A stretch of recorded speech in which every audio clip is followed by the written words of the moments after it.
can do. Yeah, I don't mind. Just put some, I get a bit tongue-tied. Anyway, thank you all ever so much for coming to this, the second workshop in the Beautiful Garden series.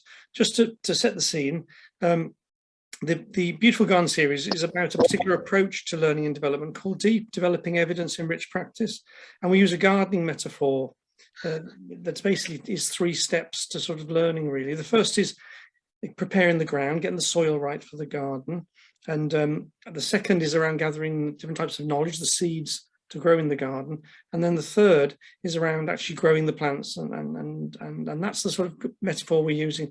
The first 3 talks that we've got in the series are all around preparing the ground for learning in care homes, and we're really pleased to have Tamsin McBride from the University of West of Scotland to come and share her work around the senses framework and this concept of enriched environments of care. So the enriched environments of care and something called the senses framework, some of you might be aware, but it's actually been incorporated now into levels 2 to 5 of the health and social care qualifications framework. So there is an expectation that people will understand and be able to sort of apply or at least think about the implications of the senses framework in the context of their work. And we had a workshop earlier this week with the Training Provider Forum, and they were very much warmed to the senses framework. I know it's something, it sounds, when you say frameworks, it makes people think a bit, oh, this all sounds very techy. But as you'll hear from Tamsin, the senses framework is a deeply relational and warm and human framework, and it underpins the My Home Life movement across the UK, Europe and Australia. So I'm going to hand over to Tamsin, who's yeah, we're really pleased. Tamsin, she trained as a nurse, registered as a nurse in 1998, Tamsin, and has been working in the University of West of Scotland since 2009 as a lecturer in nursing. So over to you, Tamsin. Thanks very much, Nick, and reminded me of how long I've been nursing. That seems a long time ago I started. I'm just going to share my screen to get my presentation up here. I'm hoping this works. The biggest challenge of COVID, I think, in teaching has been screen share. But I'm hoping everyone can see the presentation there. Yeah. All good. That's great. Thanks very much. So yeah, thank you again, Nick, for that introduction, and really delighted to be part of this series of events around learning in care homes. As Nick said, I'm a lecturer in adult nursing, and I've also been part of the My Home Life Scotland movement over the last few years. And with Nick's introduction, I'm kind of assuming that some people are aware of My Home Life, which is an international movement around cultural change in care homes, and is underpinned, as Nick said, by this idea of relationship-centred practice, as well as ways to enhance relationships, and also using an approach called appreciative inquiry that helps us really notice what's happening, what's working well, and finding ways together to help those practices to happen more of the time.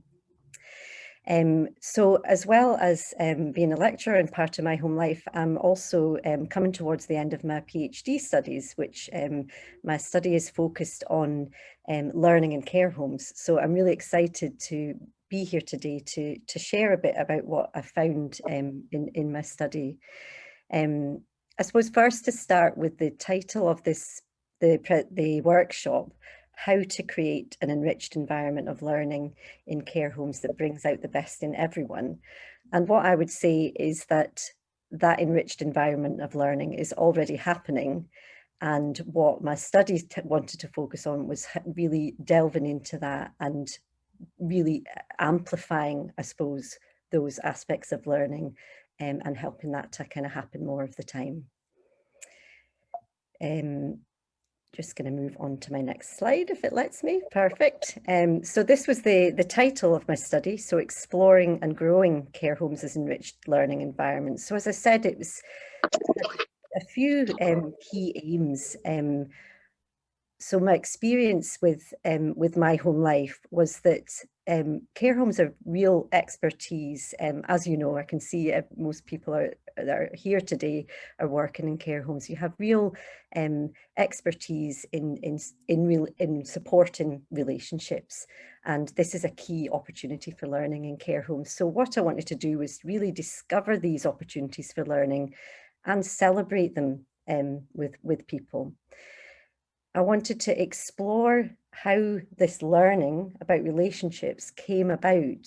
And my study was very much worked with people. So it wasn't me going in and researching on staff or residents or relatives. Relatives and staff were all involved in the study as well. So they were part of the research.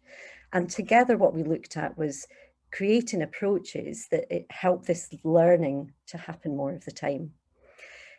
So I carried out my study over a period of about 18 months. I worked with 2 care homes in Scotland, and I visited them kind of once a fortnight, working alongside, having conversations with people to really discover these opportunities for learning, find out how this learning comes about and help it to happen more of the time.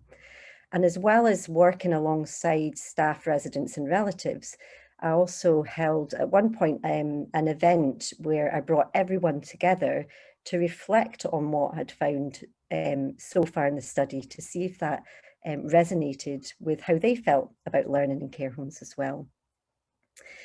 So what I'd like to maybe start off with, and this was one of the triggers for my study, was when I spoke to student nurses who were allocated a placement in a care home. They would often say to me that they were actually concerned that there wasn't anything to learn, or there'd be a lack of learning opportunities. And this really conflicted with what I discovered with my home life. And I'm sure you'll all agree that there's so many learning opportunities in care homes. So I'd like to just start off with a little breakout room activity to get you in 2s or 3s to just discuss this scenario. So to just imagine that a student nurse is due to start a placement in the care home that you work in, or a care home that you know, and they're wondering what the opportunities for learning there will be. And just to maybe have a chat for 4 or 5 minutes to think about how you might answer that question. So I'm going to hand over to Kim, I think, who's going to organise the breakout rooms there.